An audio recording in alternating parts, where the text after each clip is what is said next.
बिस्मिल्लाहिर्रहमानिर्रहीम।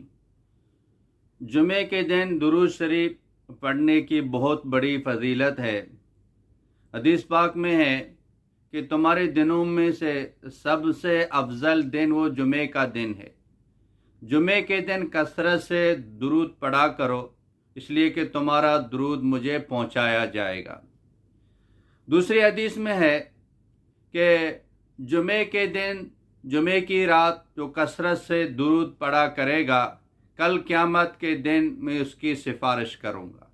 तो आज जुमे का दिन है, हम ज़्यादा से ज़्यादा दुरूद शरीफ पढ़ लें।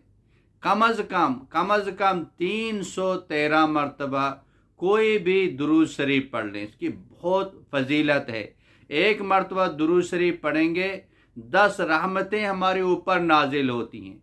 नबी करीम सल्लल्लाहु अलैहि वसल्लम के ऊपर आज